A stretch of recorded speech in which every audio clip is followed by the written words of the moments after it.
We had been dealing with the cryptogams by now. Now we are going to understand Fenerogams. When I say Fenerogams, that means I am referring to those plants which have acquired the seed habit. And the first of Fenerogams is the Gymnosperms, and it is very good to know that there are only two types of Fenerogams. That means we are left with only one type of further classification of plants. Now this is the first one, and what we have over here, the first peculiar characteristic is that we are going to observe the seed habit over here. And as we are advancing in the classification, we are moving towards the plants which are highly advanced. What we see in case of Gymnosperms is that the plant body is organized and divided, well organized rather, into roots, woody parts like stem and vascular bundles. There are needle-like leaves which could be present. So this is what we see in the plants. Now seed habit is also there, and one thing is absent, that is flowers are absent. Okay, they do not have flowers, and if we have to understand the name, gymno means naked and sperm means seed. So these are the plants which have naked seeds. That means they would not be jacketed inside the ovary. Now because they have transitioned to seed habit and they do not have flowers, why the seed habit has come? Because in order to avoid the availability of water or the need of water, that is always a prerequisite for transfer of the gametes, male and female gametes, to bring out the fertilization, that was required in the plants which were of the lower cases. Over here in the case of Gymnosperms, what we have is that we don't need that water for transfer of gametes. Rather, the plant has adapted to the seed habit, or it has adopted the seed habit, which enables it to make possible for the fusion of gametes without the utility of water. So that is seed habit. In case of roots, they have well developed roots which are present way beneath the soil. They have fungal associations known as micorhiyzza which are present, which enable their plants to grow in a well manner. They have stem that is woody. You might have seen the plants, the plants which are present in snowy areas, the Gymnosperms, like you might have heard about conifers. So basically those conifers are Gymnosperms only. They have woody stems, that is, they have a well developed xylem and phloem present in them. One thing you have to remember, that this stem has both xylem and phloem apart from other tissues, and the phloem is devoid of companion cell while the xylem is devoid of vessels, and this shortcoming enables them to conduct water to great heights. You might have heard about the plant known as giant squaw. It is a Gymnosperm only, or if not giant squaw, you might have heard that there are huge redwood trees which are present in American deserts and North America and Canada. Deserts, I said deserts, sorry, it's not deserts though, those forests. So those huge redwood trees as tall as 400 feet, you can very well imagine 40 to 50 story plants. It is totally a huge organism to be present and on earth, and they have such a great height, and the conduction of water through the roots, it takes place by the xylem, which does not have vessels present in them. It might baffle you for now because I think you are not aware of plant physiology by now. But when we study plant physiology, you have to remember that Gymnosperms have xylem. Xylem is a plant tissue for conduction of water, and it does not have vessels. While phloem is also a plant tissue which is for conduction of food material which is being formed in the leaves. It does not have companion cells. These two characteristic features you have to remember. And this only, we were talking about vascular bundles. These are vascular bundles only. So inside this inside the plant we have roots, we have stem, we have vascular bundles, and there is one feature that is known as cones that is present. In your trip to mountains or somewhere in hilly areas, you might have seen that trees like Pinus, they have cones present in them, and those cones at times you might have eaten chilgozas, which are a dry fruit which are extracted from pine cones. Those are gymnosperm seeds that we consume. Those chilgozas, it is one of the most expensive dry fruits, and India is a producer of that dry fruit, and it comes from Afghanistan, if you might have heard. Those are extracted from the Pinus cones. Now what are Pinus cones? Cones are basically Sporophylls. Now the terminology somehow resembles that of the pteridophytes. What would be a sporophyll? And over here when I would talk about sporophylls, there would be two types of sporophylls. One would be microsporophyll and the other one would be megasporophyll. Now, if you might have paid attention to your lower classes syllabus, you might have heard about the term ovule. Okay, so when we say that we are going to have seeds, we are going to have this ovule present. Now, one by one we are going to understand. These were the basic characteristics. One by one we are going to understand how the alternation of generation takes place in gymnosperms, and with that we are going to know many characteristic features of this particular classification of plants. Now, what are sporophylls? What spores would be formed? First of all, the gymnosperms. In the gymnosperms, the plant body is typically a sporophyte. Whatever you are seeing in the plant, the entire huge tree, that is a sporophyte which is diploid. And the gametophyte is highly reduced to the stage of gametes only. Okay. Now, gametophyte would be highly reduced, that single celled or double celled, not more than that. What is the significance of these sporophylls and the cones?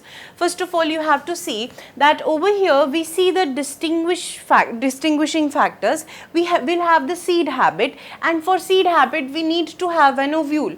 For in an ovule there would be the female gamete. So the female gamete lies inside the ovule, and this type of fertilization which would take place in the case of these gymnosperms, it would be oogamous type. Now when I say oogamous type of fertilization, that means the male gamete would come to the female gamete. Female gamete would have stored lot of food material inside it. The male gamete would go and the female gamete would be larger in size, and that is present inside the ovule. This ovule later on forms the seeds. Okay, one by one let us see what would happen. The fertilization is oogamous type. The sporophyte will have some part of it which would undergo meiosis. It would give rise to the gametes. Now let's see where that meiosis takes place. There are sporophylls which are present, and they are compacted in the form of cones. You might have seen these cones in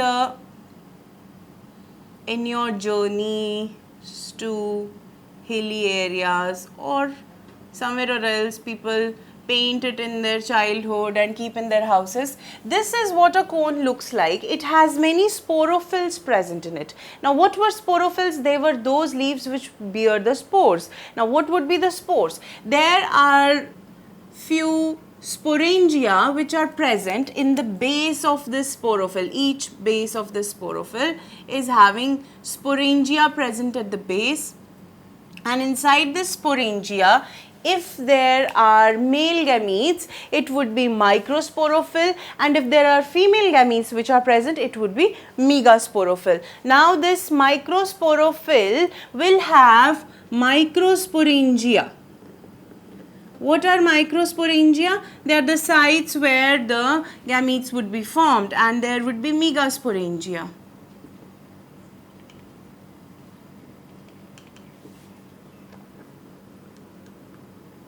Alright, inside the microsporangium there would be formation of male gamete known as pollen grain.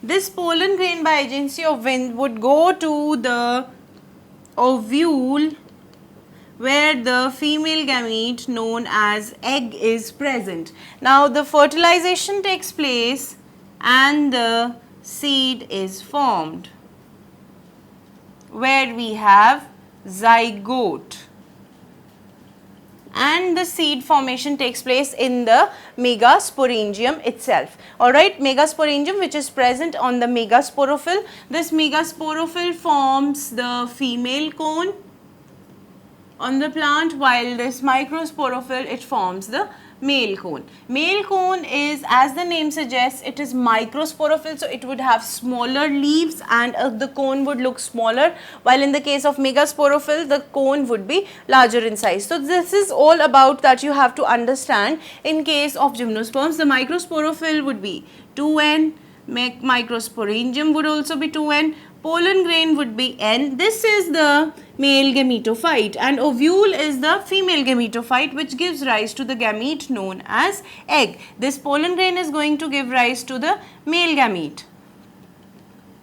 Okay, and rest of the ploidy is similar in each case. So this is what we have to understand in the case of gymnosperms, how the life cycle of gymnosperms takes place. It is alternation of generation that is present, and apart from this we have to come across few examples. You have seen the Christmas tree that is present in every house nowadays as an ornamental tree. That is Orocaria, that is also a type of gymnosperm. Then we have example of Pinus, then we have example of cedar, then we have there are many conifers which are present. So we have three further divisions, or you can say classifications. This gymnosperms can be divided into Coniferopsida, Cycadopsida, and then Neotopsida. As I told you before, this last one is